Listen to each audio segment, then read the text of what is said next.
자, 안녕하십니까. 화성항 송대표입니다. 2023년도 8월 3일, 현재 시간 13시 43분, 1시 43분을 지나고 있습니다. 자, 날씨가 무덥네요. 모두 건강관리 조심하시고요. 자, 날씨가 더운 만큼 시장도 우리 투자자들에게 열이 나게끔 하는 흐름이 나타나기 시작했습니다.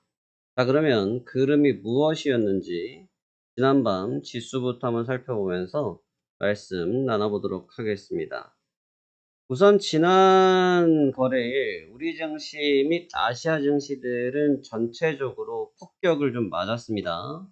폭격을 맞았고 많이 무너졌죠. 상당히 좀 많이 무너졌고 일본 쪽도 그랬고 홍콩 쪽도 그랬고 중국도 그랬고 우리나라도 그랬고 좀 많이 무너진 상태였습니다.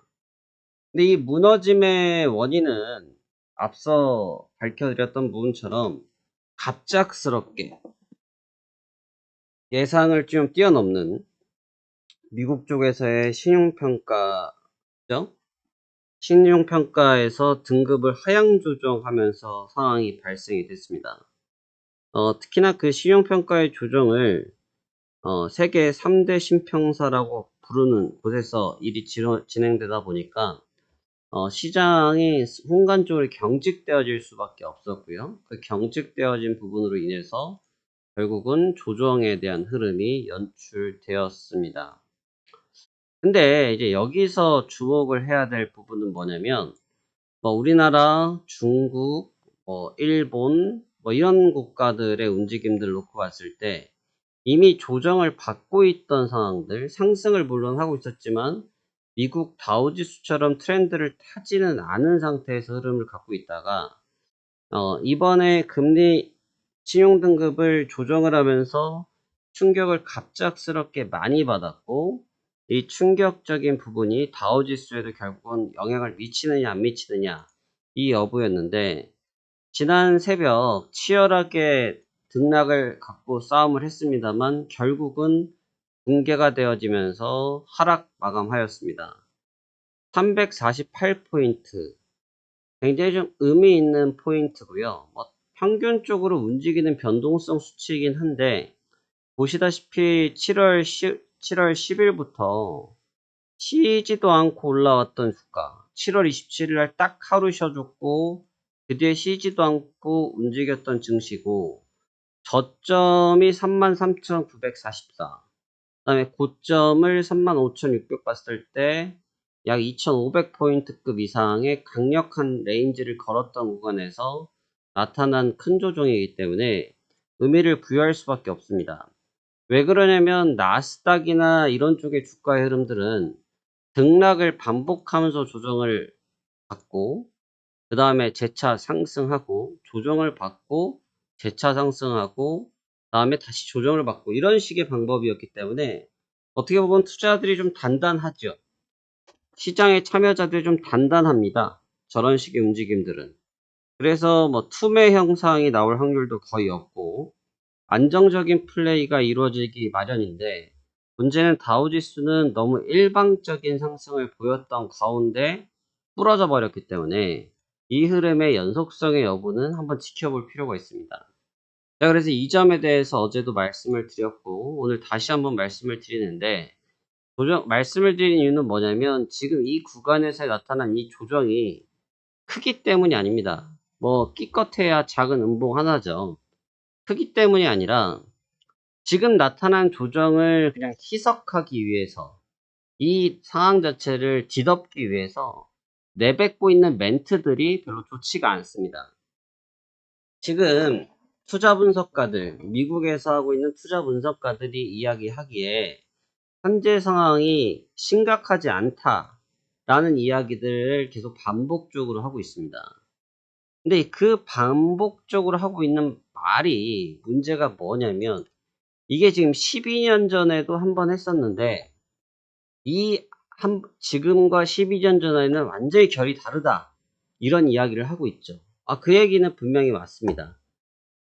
왜냐면 2008년도, 2009년도, 2010년도로 이어지면서 리먼 브라더스 사태가 있었고 그 사태로 이어서 2011년도에 이슈가 생겼던 거기 때문에 그때와 다르다라는 부분은 분명히 동의할 수밖에 없는 요소이지만 문제는 어떤 상황입니까?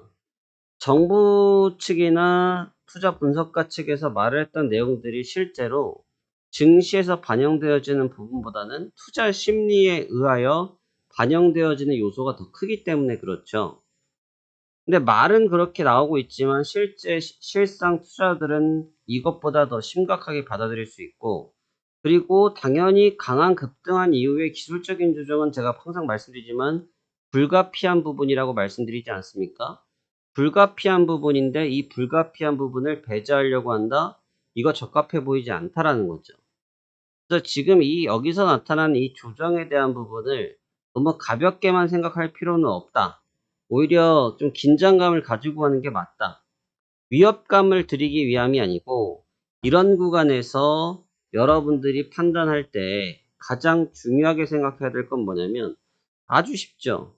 한 20일 올랐고 하루 빠졌으면 그 조정이 뭐 최소 30%라고 한다고 해도 4, 5일 정도 아니면 뭐 절반으로 하면 10일 정도의 기간을 가져가야 되기 때문에 좀 여유 있는 흐름으로 생각하실 필요가 있다는 거죠. 여기서 갑작스럽게 오늘 밤에 한 번 더 무너지고 투매로 바뀌면 이건 또 이야기가 완전히 달라지는데 괜찮다 괜찮다라는 말만 믿고 있다가 대응하시는 분들은 여기에서 완전히 무너질 수 있다는 거죠. 이해됩니까? 그래서 그 부분을 상당히 조심하셔야 됩니다.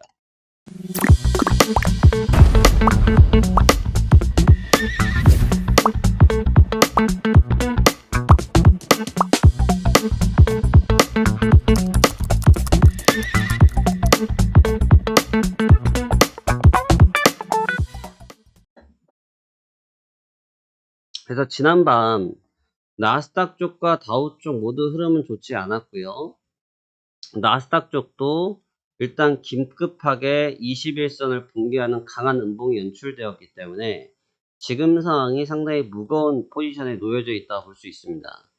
이미 전일 아침부터 흐름이 나타났고 제가 말씀드리기에 대파락이 나타났다고 해서 이거를 급하게 반등을 노리면 안 된다라고 말씀을 드렸죠. 계속 밀렸고 새벽녘까지 밀리면서 저점을 만든 이후에 현재 저점에서 바닥권 테스트를 하고 있는 상황입니다. 그러니까 이 상황이 나타나고 있다는 것만 놓고 봐도 지금 구간이 만만치는 않구나라고 생각하셔야 되는 부분이고 하락에 대한 위협적인 요소, 상승에 대한 긍정적인 요소가 아니라 바로 우리 해외 선물은 상승에서도 투자를 할 수 있고 하락에서도 투자를 할 수 있습니다. 그렇기 때문에 다시 이야기하면 올라가든 내려가든 크게 관계없다는 거죠. 거기에 적합한 투자 관점, 거기에 적합한 투자 시황, 투자 전략을 가지고 접근을 한다고 하면 승산이 높을 것으로 평가가 되고 있고요. 지금 여기서 해야 될 것은 반드시 해증 전략을 수반하는 매매 전략이 필요한 시국에 접근하지 않았느냐라고 분석되어집니다. 우리가 이 나스닥 시장과 다우지수 시장을 놓고 봤을 때 아까 비교를 해드렸지만 다우지수는 쉬지도 않고 상승을 했고 나스닥 지수 같은 경우는 등락을 반복하면서 상승을 했었거든요. 근데 등락을 반복했던 것만큼 뭔 일이 있겠습니까? 안정적이라고 말씀을 드렸죠. 그래서 상대적으로 나스닥 같은 경우는 조정을 받아도 지지를 받으면서 반등할 가능성에 무게를 둘 수가 있는데 그동안 어떠한 조정을 크게 받지 않은 상태에서 움직였던 다우지수가 과연 오늘 시장까지 안정적인 투심을 빠르게 되찾을 수 있을지 여부는 좀 미지수다. 미지수라내기는 쉽지 않을 수 있다라고 보셔야 될 것 같고요. 오히려 오늘 저녁까지는 추가 흐름을 살펴보시면서 향후 흐름에 대응할 필요가 있다. 결론. 현재 미국 투자에 대한 부분에 대해서 언급할 때 이건 12년 전과 다르다. 신용등급을 내린 부분 자체에 대한 상황 자체가 완전히 다르다. 라는 얘기로 현재 하락이 나타난 부분을 부인하거나 회피하려고 하는 전략은 적합하지 않다. 다르다라는 것은 분명히 동의하나 이 다름으로 인해서 파장될 수 있는 부분도 분명히 있기 때문에 시장이 가지고 있는 투자 심리의 변화를 읽을 줄 아셔야 대응할 수 있다. 그리고 셋째, 우리는 단순하게 상승만 해야 투자 수익을 얻을 수 있는 사람들이 아니기 때문에 상승과 하락을 병행할 수 있다. 다시 말하면 상승과 하락을 병행할 수 있을 것만큼 양방향에 대한 투자 전략을 수립하는 것도 현재 시장의 가장 중요한 매매 전략이 될 수 있다. 이 점을 반드시 기억하시면서 여러분 8월 초순 좋은 전략 짜셔서 이번 달 말일까지 좋은 수익을 거두셨으면 참 좋겠습니다. 자, 그러면 시장이 좀 무거워졌습니다. 여러분 가벼운 마음으로 투자하셨으면 좋겠고요. 성공 투자 기대하며 언제나 화세한 송 대표는 여러분들의 든든한 길잡이가 되도록 최선을 다하도록 하겠습니다. 여러분들의 성공 투자를 기원합니다. 감사합니다.